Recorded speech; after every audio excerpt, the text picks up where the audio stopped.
High Top Sports presents Tour de France, 3 Weeks to Glory, by Samuel Apt, as read by Will Harris. This is the awaited morning. To the east, on a line past the Eiffel Tower, thick clouds begin turning fiery pink in the first sunlight. Another week or two will finish the racing season, but here, today, on this awaited morning in October, the next racing season will be born. The roads of all the world's bicycle races lead toward one site only, the Tour de France. The Tour de France stands alone, says Eric Breukink, a Dutch writer. There everybody is watching you. The whole world watches. And today the organizers of the world's biggest, richest, most important, and best bicycle race will unveil the route of the next Tour de France. For months, everybody has known that Lyon will be the start of the 1991 Tour, and that Paris will be the finish. The lines between them, even the direction, clockwise or counter, have remained secret. They will become known at the presentation of the 78th Tour de France. In the hall where the tour will soon be presented, a slideshow displays international press coverage, rotating page ones from French, Belgian, Dutch, Canadian, Japanese, Spanish, Italian, Portuguese, Irish, British, American, and German newspapers and magazines. Interspersed are scenes from the tour, the riders struggling up mountains along roads painted with their names, down the straightaway in a final sprint past a field of sunflowers. The three biggest media sports events in the world are the Olympic Games, the World Cup of Soccer, and the Tour de France, announces Jean-Pierre Carenceau, the director of the race's commercial operations. Next year, the Olympics and the World Cup take a well-deserved rest, leaving the field entirely free to the Tour de France. There will be only us. The remark is greeted with affectionate laughter, as if the 1,200 people in this hall could imagine admitting that the Tour de France suffers competition. Carenceau then helps present a trophy to Greg LeMond for winning the previous tour. "I hope I'm back to get it again next year," LeMond jokes.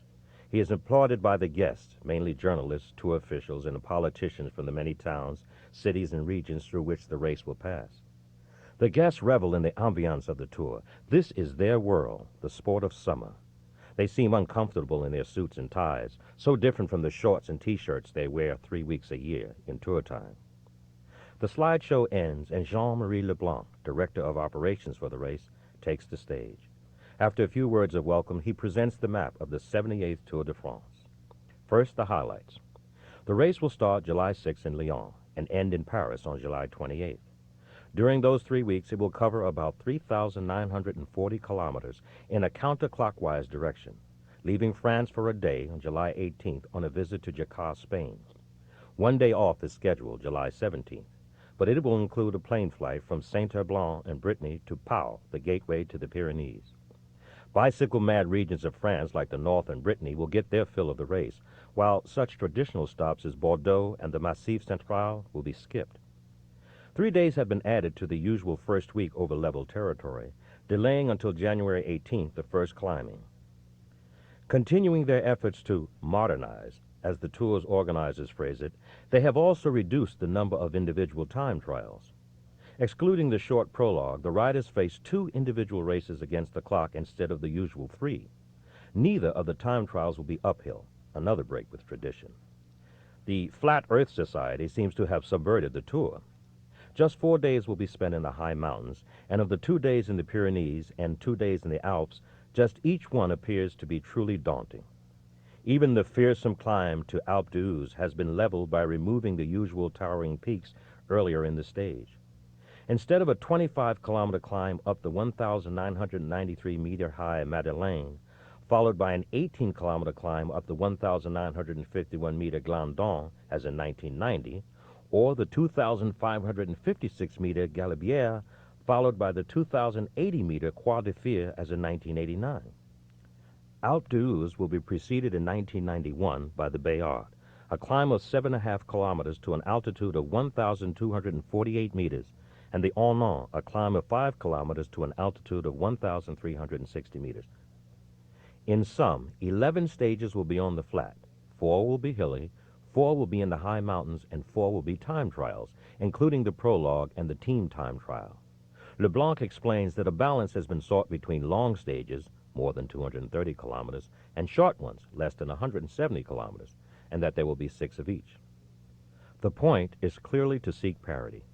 Many more riders will make it through the mountains in position to battle it out for the final victory. As Lamont has pointed out, nearly all riders can handle one day in the high mountains, and many can handle two, but the third day is the killer. Now the 2 days have been cut back to fractionally more than one. Still, conventional wisdom says that the riders, not the course, makes the race. 3 of the last 4 tours have been decided no earlier than the next to last day, so the organizers must be doing something right. LeBlanc now goes into details, taking the audience through each stage audiovisually. There will be stops in big cities, of course, including Dijon, Le Havre, Rennes, Pau, and Gap, as well as such small places as Bron, Argentan, Al, Castres, Lugny, and Milon. With the great screen illuminated behind him, he announces that 22 teams of 9 riders each will again be invited. 16 teams will be selected according to their standings in the computerized ranks of the International Federation of Professional Cycling as of May 21, 1991. And 6 wildcards will be distributed on June 18th. 10 million French francs, then $2 million, will be given in prizes, with 2 million francs to the winner, who traditionally share it with his teammates. LeBlanc calls for questions. Will bonus seconds be attributed to winners? Only until the tour reaches the mountains. Why will there be no uphill time trial? Not to penalize those riders who do not climb well. Will the race pass over any of the cobblestones that makes Paris-Roubaix such a terror? No, the cobblestone roads are too narrow to permit such a risk at this level of competition. Why has Le Havre been included as a stage finish instead of some other city in Normandy? Why not? There were 3 times more candidate cities for arrivals or departures than there were such points. LeBlanc says, why have Marseille and the whole of Provence and the Côte d'Azur been excluded? Unfortunately, the Tour de France is allotted only 3 weeks on the international calendar, and time and distance do not permit visits everywhere, perhaps next year or the one after that. Then Hervé Mathurin of the newspaper Sud Quest challenges the organizers by asking if they have forever ruled cobblestones out of the race. Like so many questions about the Tour, this is spoken in a code understood only by insiders. Mathurin is really asking whether the race has permanently changed its face by dropping a principal difficulty. Cobblestones have rarely been included since the early 1980s, when the lightweight Colombians became the first outside nation admitted to the Tour in its drive to internationalize the sport. In 1983, their first year in, the Colombians lost great amounts of time as they gingerly picked their way through the huge, irregular, and unfamiliar cobbles. The next year, with the Colombians still in, the cobbles were out. Now the Colombians have become a minor team, with their stars riding for Spanish teams, and the cobblestones are still missing. Mathurin is asking metaphorically if one of the old-fashioned challenges of the Tour de France is no longer considered relevant. The answer, as might be expected, does not address that point. Absolutely no. The cobblestones have not been banned forever, says a Tour official, but they will be included only when the road is wide enough for the Tour de France. In other words, the few ancient cobblestone roads of the north, not yet tarred over, cannot be used. But if a new 3-lane cobblestone road is built, the Tour de France will make sure it is fit in. The answer is a death knell for traditionalists. For them, an undemanding Tour de France is a contradiction in a sport that has elevated, made understandable, suffering and sacrifice. Life is not so hard, the Tour's organizers are saying, and this is no longer the age of heroes. We worship comfort, even luxury, rather than effort. We strive for the easy road and the easier dollar. We present just enough difficulties, but no longer ask the riders to exceed themselves so often. We are modern, and the Tour de France has been modernized. There is much grumbling among those who have understood the question and the answer. Looking at the map with other eyes, those of a man who will have to ride the full 3,940 kilometers, Le Mans says that he likes the course. It looks good to me. It looks ideal, he announces. Then he admits, I say that every year. The Auberge Réveil Matin, or the Alarm Clock Inn, is there still, just where the road from Paris enters Montgeron. As towns go, Montgeron is standard among the southeastern suburbs of the capital. Some charming villas in the shadows of apartment houses, the usual butchers, bakers, and pizzerias. The Victor Duray Primary School with a sapling, the Tree of Liberty, planted out front to celebrate the 1989 bicentennial of the French Revolution. Are the school children taught that Thomas Jefferson said the Tree of Liberty had to be watered with the blood of tyrants? A main square holds St. Jacques Church, the town hall, and the police station. Behind a huge monument to the town's dead of both wars lies a graveyard. Another graveyard waits down the main road, the Avenue de la République, which soon changes its name to the Avenue Jean Jaurès. Nothing much appears to happen here. People say that nothing has ever happened in Montgeron. They were wrong there. The Auberge Réveil Matin is where, at 3 o'clock in the afternoon of July 1, 1903, the first Tour de France began. A plaque in the Auberge wall facing the expressway into Paris testifies to that beginning, but fails to explain why Montgeron was chosen. The bartender in the Auberge Réveil Matin is no help. "I couldn't say," he answers. "I wasn't around then." Nobody is left who was around then. At the offices of L'Equipe, the staff historian can say only that the prefect of police in Paris refused to permit the first tour to start or end in Paris proper. Thus Montgeron at one end and Ville d'Avray, another suburb, at the other. But why specifically Montgeron? It is one of the many questions about the history of the tour that are lost in the abyss of French journalism, always so long on color and so short on fact. Even when they do offer dates, times, and names, histories of the tour tend to contradict each other. All accounts agree on this. The Tour de France began as a gimmick to boost circulation for the newspaper L'Auto. Some accounts add that the Dreyfus case, that Belle Epoque scandal involving charges of treason and anti-Semitism, was really at the root of the tour. Using the two newspapers he edited, the Petit Journal and Le Vélo, Pierre Giffard was one of the few journalists to side with Émile Zola and defend Captain Alfred Dreyfus against the attacks of the establishment. His impassioned articles in Le Vélo especially rankled Adolphe Clément, a major manufacturer of bicycles, and the Count de Dion, a Vélo financial supporter who helped set up a rival to the paper in October 1900. They chose for their editor Henri Desgrange, a former bicycle racer who set the first unpaced record for the hour in 1893, and later became a publicity agent for Clément's bicycle factory. The new paper, L'Auto Vélo, faced a difficult time in a field crowded with a dozen sports papers and magazines. Le Vélo, printed on green pages, had a daily circulation of 80,000 copies, a formidable position built in Giffard's flair in originating the Paris-Brest-Paris race in 1891 and revitalizing Bordeaux-Paris in 1902. Under Desgrange, L'Auto Vélo jumped right into the fight. Only 6 pages and printed on yellow paper, it attracted a fair share of advertising but could not get its circulation above 20,000 daily. No trick seemed to work. Even when Desgrange staged his own Bordeaux-Paris race in 1902, running it a day after Giffard's and using the same route, if not the same riders on the nearly 600-kilometer course.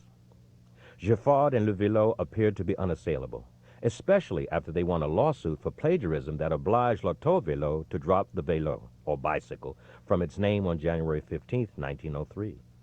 That was bound to hurt in the circulation battle, since bicycle racing was a major and mass sport, while automobile races were mainly curiosities for the elite who could afford cars and an interest in them. 4 days later, Desgrange struck back. By today's newspaper standards, his one-column headline at the top of page 1 was minimal display. "Le Tour de France," it said. Underneath, in small type, was the headline's bank in a reverse pyramid. "The greatest bicycling test in the world. A month-long race. Paris, Lyon, Marseille, Toulouse, Bordeaux, Nantes, Paris. 20,000 francs in prizes, leaving June 1, arriving in Paris July 5th at the Parc des Princes." The article below, signed by Desgrange, noted that if the name of his newspaper had changed, the announcement of the race proved that its coverage, which consists of not neglecting any sport, had not. Most of the article was given over to listing the prizes for each stage. The impressive total of 20,000 francs, then $100,000, would be roughly equal to the buying power now to 3.2 million francs. The entire distance and riders could sign up either for the full race or for one of more stages. Further details would be made public soon to the readers of L'Auto, Desgrange promised. The announcement caused an enormous emotion in the sports world, L'Auto reported the next day in a page 1 article signed by the paper's chief cycling correspondent, Géo Lefebvre. "Naturally, champions of the road now in Paris paraded into our offices, enthusiastic about the idea and thrilled by such a manner of prizes," Lefebvre continued. His article the day after reported equally enthusiastic reaction by other newspapers, Le Vélo excluded. Le Figaro was certain this great race will cause a sensation by its enormous length. Le Matin felt the race is sure to be a success and bring honor to its organizers. As Lorteau noted, the other papers all agreed in its finding this Tour de France enormous, grandiose, a monster, gigantic, sure to make a sensation. To read Lorteau nearly 90 years later, even discounting the self-promotion, it is easy to see that the idea of the race truly was a sensation. Sportsmen in cities to be visited sent letters celebrating the news. On the other hand, Desgrange reported on January 25th, many cities complained that the Tour would miss them. Perpignan, in a tearful letter, insists that it isn't far from the projected route, he wrote. Albi, Queyroz, and Auch, with a touching unanimity, protested that they had not been included. So did Cognac, Niort, and Limoges. Desgrange had found the right formula. A race nearly twice as long as the record holder, Paris-Brest-Paris, and far richer and more prestigious than any other. As Lefebvre put it, the triumph of the winner will be that he did not win simply Paris-Lyon or Marseille-Toulouse or Bordeaux-Nantes, but the race of the Tour de France. For all of his drive and single-mindedness, he was a tough man and a tough man to work for. Lefebvre remembered decades later about the employer usually known as HD. Desgrange had of course not come up with the idea of the Tour in the 4 days after his newspaper's name was amputated. Although he came to be known as the father of the Tour, Desgrange hadn't come up with the idea at all, according to most historians. One of them, Pierre Chaunet, the veteran L'Equipe cycling writer, says in his book Le Tour de France that in November 1902, Desgrange summoned Lefebvre and other Lorteau reporters and editors to his office and complained that something had to be done about Giffard and Le Vélo. The first to answer was Lefebvre, Cheney wrote. What if we organize a race that lasts several days, longer than all of those that exist now? Something like the 6-day races on the track, but on the road. Until then silent, a man whose name history, alas, has forgotten opened his mouth, incapable of containing himself in his irony. If I understand you, sir, you promise nothing less than a Tour of France. Why not? Lefebvre answered. Desgrange mulled this over and then invited Lefebvre to join him for lunch at the nearby Brasserie Zimmer on the Boulevard Montmartre. Toward the end of the meal, Desgrange returned to the idea of a vast race, saying, "Thousands of kilometers by bicycle. No matter what the weather on our terrible roads, you'll kill the riders." "Not necessarily," the reporter answered. "How many stages do you think it will take? Have you thought about the security? And how much will it cost the organizers?" "I haven't come up with anything better," Lefebvre admitted. "And if we succeed, Giffard will be sick with envy." Promising to think it over, Desgrange later discussed the plan with the paper's financial officer, Victor Godet. Godet studied the project, its prizes and possibility of success, its publicity value, and opened his money box with pretty good grace, it seems, Chaunet concluded. Other accounts differ in details. Some histories neglect to mention the sardonic fellow known only to God who first called the race the Tour de France. In an account written in 1953, Lefebvre himself even fails to mention the meeting and the lunch. He says of Desgrange, "Was it him? Was it me who one day said to the other, 'What if we made a Tour de France? Too long. We'll kill the riders. No one will finish. We'll cut the race into stages, but that will cost a lot.'" By 1953, and certainly by 1991, it was too late to remake history. Like the Auberge Réveil Matin, the Brasserie Zimmer, now the Brasserie Madrid, has a plaque. It proclaims that the Tour was born in that room on November 20th, 1902. Whatever the truth, the Tour had a difficult birth. Even Desgrange was forced to admit this early in May when he wrote that he had thought of calling the whole thing off because barely more than a dozen riders had signed up. Without at least 50 riders, there would be no Tour de France, he warned. Realizing that a major obstacle was that few men wanted to be away from home for 35 days, Desgrange decided to reduce the race length to 3 weeks, the same time span still used today. The definitive plan listed 6 stages covering 2,428 kilometers with up to 4 rest days between stages. Racers could compete in the overall tour or any number of stages, riding far into the night to finish. This new plan attracted to Montgeron 60 riders, of whom 21 finished on July 19th, led by Maurice Garin in 94 hours 33 minutes, an average speed of 25.6 kilometers an hour. Second, 2 hours 49 minutes behind, was Louis Poitier. The 32-year-old Garand, winner previously of Paris-Roubaix, Bordeaux-Paris, and Paris-Brest-Paris, was exactly the prominent and colorful rider Desgrange needed to build interest in the Tour. A native-born Italian who had come to France as a boy and was traded by his father to a chimney sweep for a wheel of cheese. The little chimney sweep, Desgrange dubbed him. The first in a line of giants of the road, as riders are still sometimes called in L'Equipe, the name Lotto uses now. With the first Tour of success, the paper's circulation began to rise.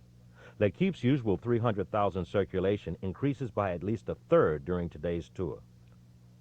For the 1904 race, Desgrange did little fiddling other than dropping the rule that a rider could compete in individual stages and adding one that eliminated riders arriving far behind the main field.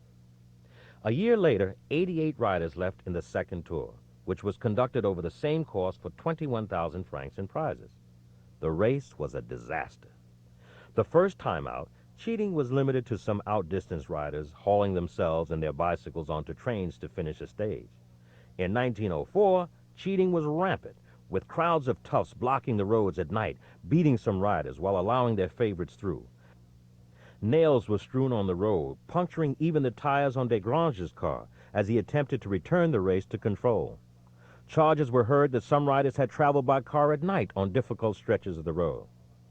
Garand was again the winner, followed by Poitier, César Garand, Maurice Garand's brother, and Hippolyte Aucouturier, the winner of 4 of the 6 stages.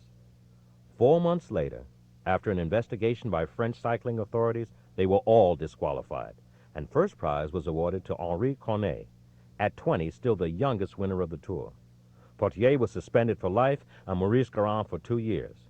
What their offenses were has never been made public. Publicly distraught, Desgrange was absolute in his declaration that this was the end of the Tour.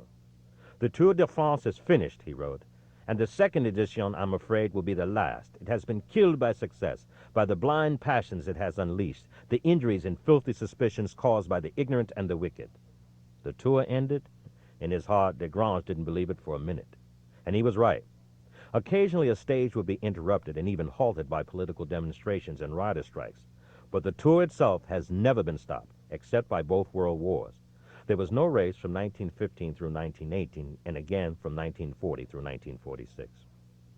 Desgrange, in fact, announced quickly enough that he would continue the great moral crusade of bicycle racing.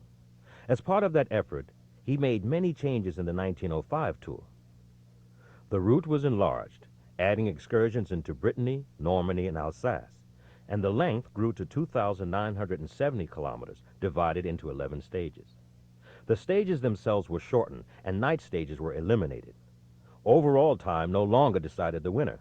In a system that was used until 1913, the winner would be chosen on the basis of points determined by the riders' times. Finally, Desgrange thought his race was ready to meet the mountains.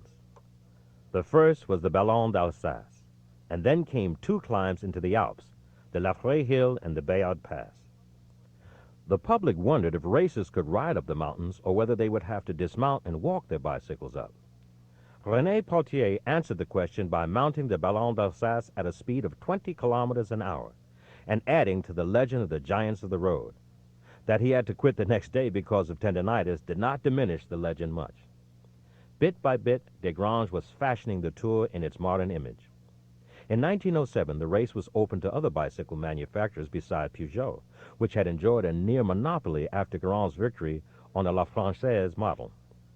At first, manufacturers were allowed to sponsor individual riders and drive their team cars closely behind. By 1912, the manufacturers were allowed to sponsor teams. Competition grew intense as each trade team labored to produce the winner of the Tour for advertising reasons. Mistrusting the influence that the trade teams were having on the race, Desgrange could only sympathize that year when Octave Lapise of the Française team suddenly quit in the Pyrenees to protest what he said was a cabal of Belgian riders on different teams conspiring to help Odile Defray and his sponsor, the potent Alcyon bicycle maker. But 18 years were to pass before Desgrange found a way to deal with sponsors.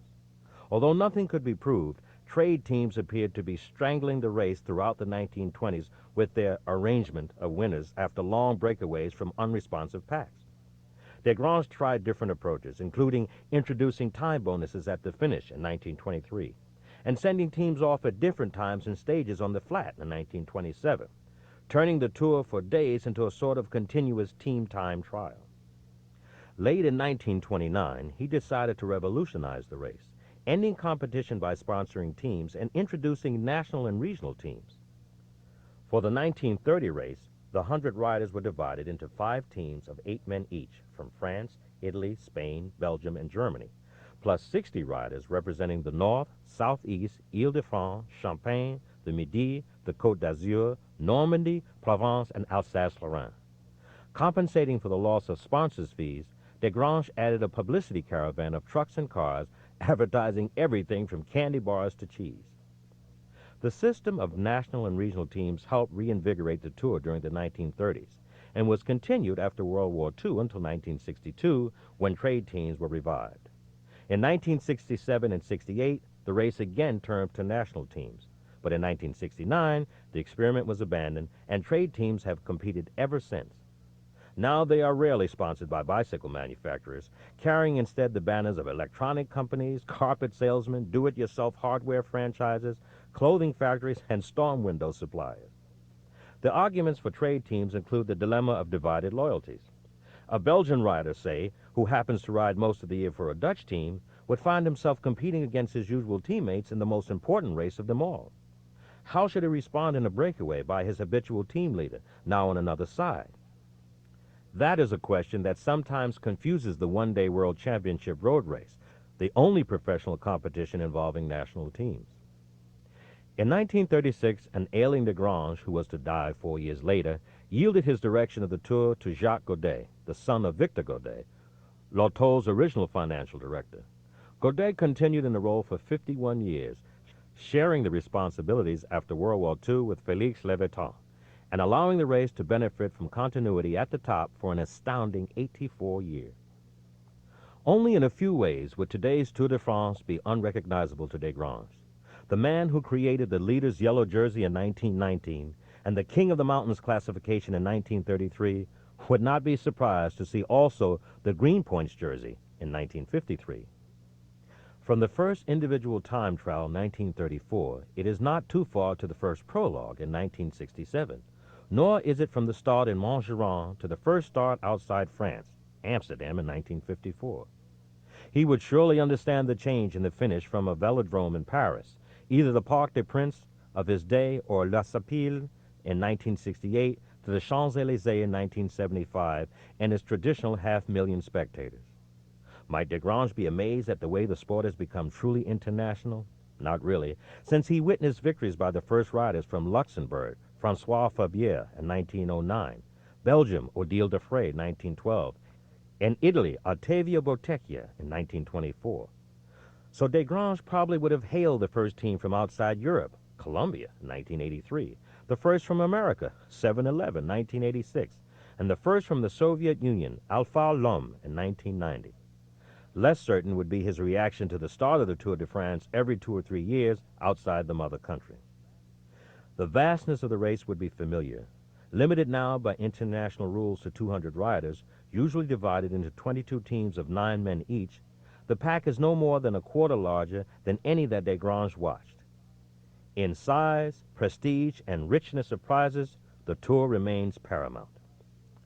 The Giro d'Italia is a fine race to win, but the man who did so in 1990, Giano Bugno, admitted, "The Tour de France is the summit. The fans, the attention, the pressure, everything is bigger." The World Championship is another splendid victory, but as Alain Papier, an Australian, said of the Tour de France, "This is the real World Championship. The other just shows who's best for one day." In the Tour, everybody is watching you. Everybody cares about how you're doing, says the Dutch rider Eric Breukink. The pressure is enormous, but the victory is enormous too.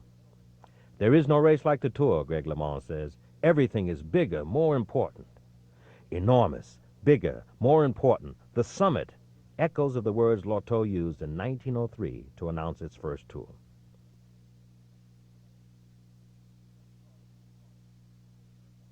One part of the race that would surely have puzzled Henri Desgrange was the short-lived Tour de France Féminine, the Women's Tour de France, 1984 to 1989. As a noble experiment, it ranked with Prohibition and was nearly as popular. The women's Tour de France course was modeled on the men's, covering part of the same daily stages, roughly the last third, a few hours before the men came through. International bicycling racing rules limited women to racing 80 kilometers a day when the women's tour started. They were also excused from climbing the highest mountains, and their prizes were worth only a 25th of what the men could earn. While it lasted, the women's Tour de France never did amount to much of a race. Since few journalists could afford the time to watch them, having instead to be with the real tour, the women raced virtually without publicity. Another problem, and really the major one, was that the women fell into three rankings. Jeannie Longo, alone at the top, Maria Cannons a good notch below her, and everybody else far distant. After a victory in the initial women's tour by Marianne Martin of the United States, Longo and Cannons, both of whom missed the inaugural, won all the rest or finished second to each other. Cannons, an Italian, triumphed in 1985 and 86, and Longo thereafter until the race was severed from the Tour de France and added to the Tour of the European Community in the fall. Before she retired from the sport late in 1989, Longo had a way of smothering the competition and even the interest in women's racing. "I learned from the Americans at the Olympic Games in '84, she said at the 1989 World Championships as she summed up her philosophy. "They always said, go for it, go for the win." And go for the win is what Longo did for years with stunning and stultifying success. When she cruised across the finish line an easy victor in the '89 World Championship, she had recorded her fourth victory in 5 years. It was also her third gold medal that year, after the one in the individual pursuit for the third time out of 4 tries, and a gold in the points race. Longo dominated French racing for a decade, and international racing for half that time. For many of those years, she feuded with French riders and cycling officials, dictating who her coaches and teammates would be. The only coach she trusted, she often said, was her husband, Patrice Ciprelli, although his credentials were regarded as dubious by the bicycle racing community.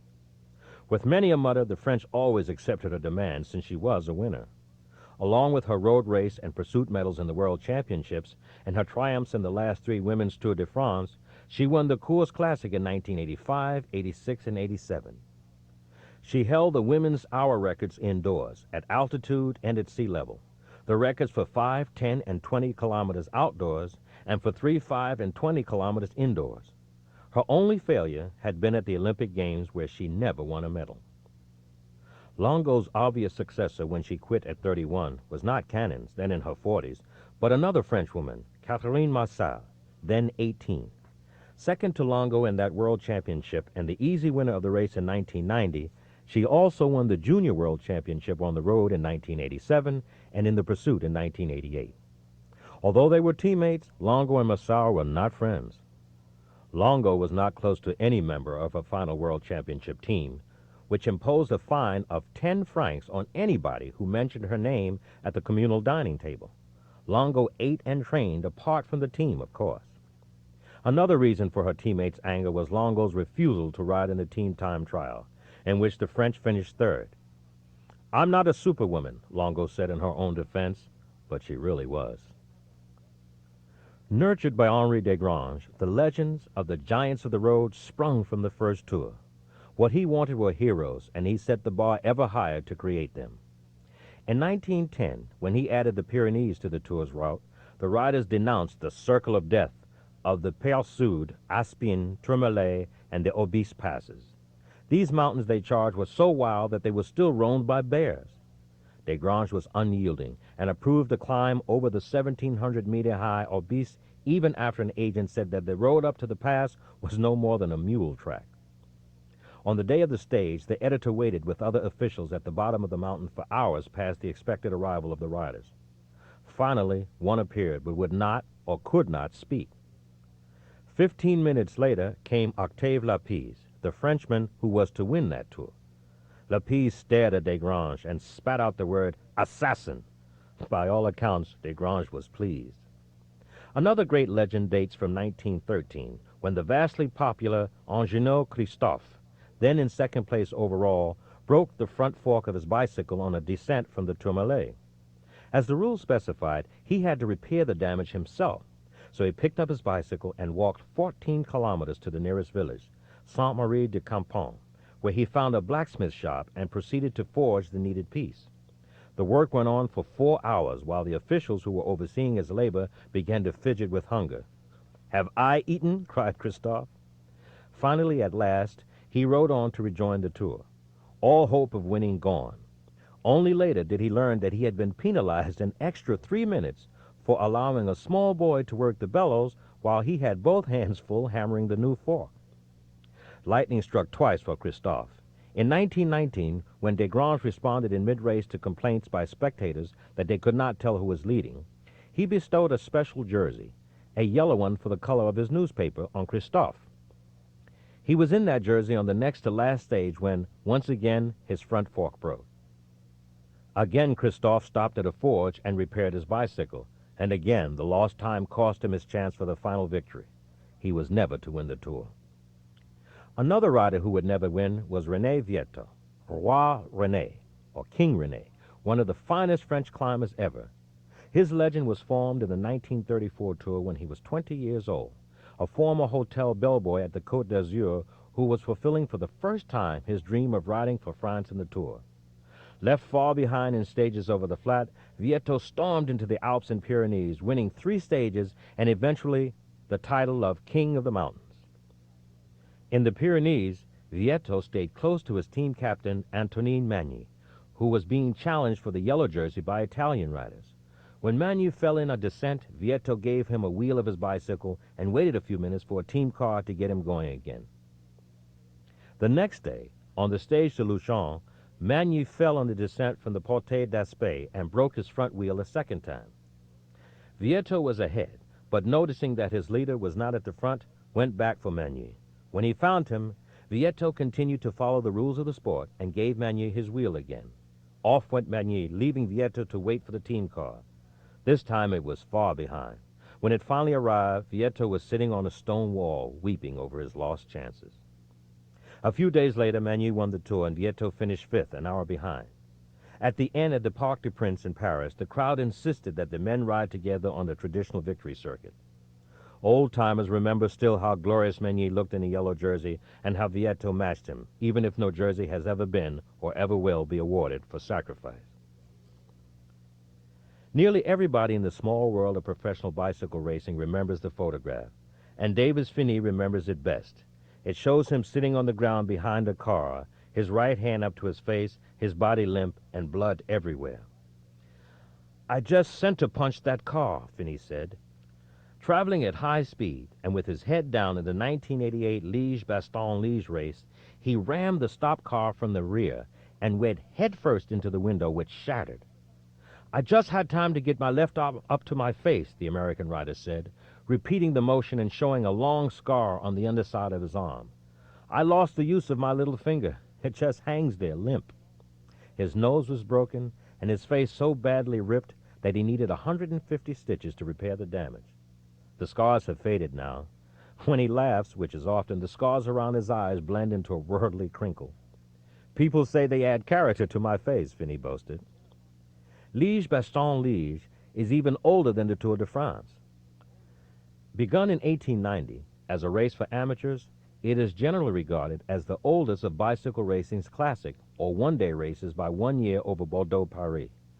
Some historians of the sport point out, however, that it did not become a race for professionals, the usual yardstick for measuring a race's longevity, until 1894, and then resumed its amateur status until 1912.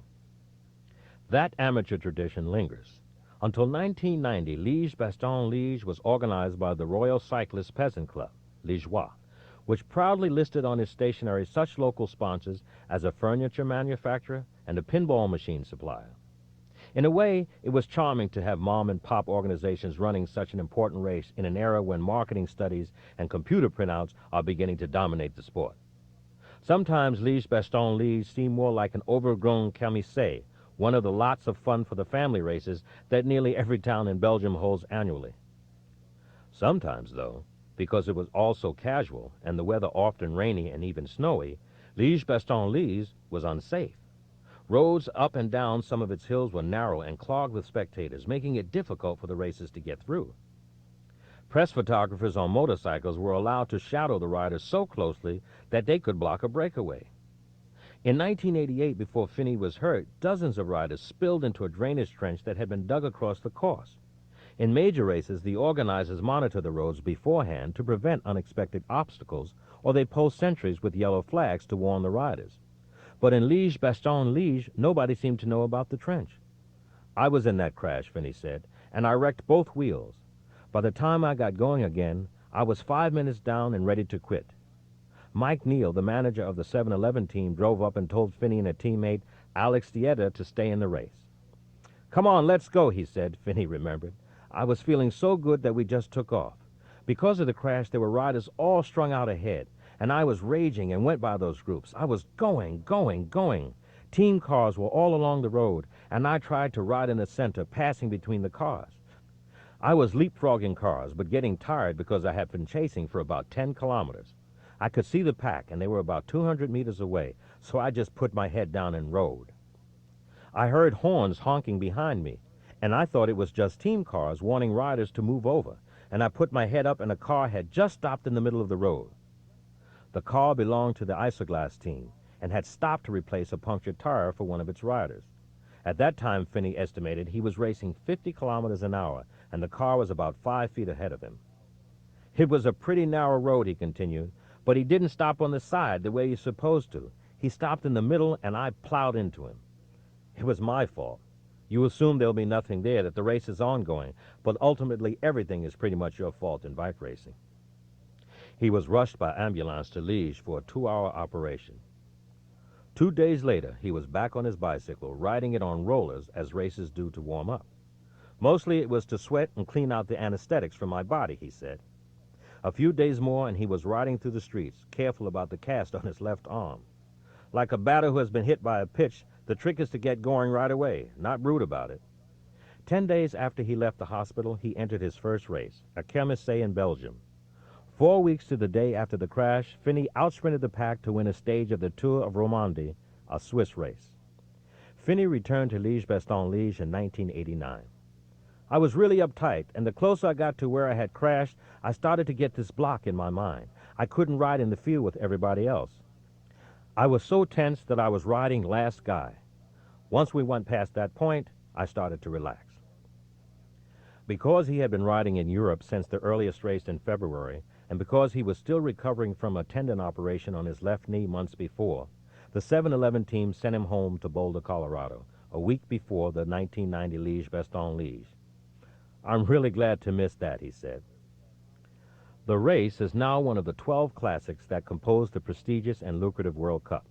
As such, its organizers were persuaded to bring in outside advisors, and they asked the Société du Tour de France to help map a safer course and control the crowds and media motorcycles. The Tour de France people recommended eliminating 1 hill as too dangerous and adding 3, for a total of 10. As black clouds scudded across the sky, 196 riders started the 256-kilometer race south into the Ardennes and back to Liège. "It's very difficult and very hilly. Quite a change from the first classics," explained Steve Bauer, a Canadian and Finney's teammate with 7-Eleven. "The Tour of Flanders has hills, but they're short. And Liège-Bastogne-Liège, you need more stamina, more endurance. You need good climbing ability. You've been riding flat and riding cobblestones, and you're really not prepared to be riding up and down. That's a tough transition." This was a typical Liège-Bastogne-Liège. The hills were as long as ever, and the weather, frequently hard and cold rain as the riders passed the spruce forests of southeastern Belgium, as bad as ever. With 22 kilometers to go, Eric von Lacke of Panasonic broke away before the final climb. Of the 136 riders who finished, only 2, Jean-Claude Leclerc of Helvetia and Stephen Rooks of Panasonic, had the strength to go after him.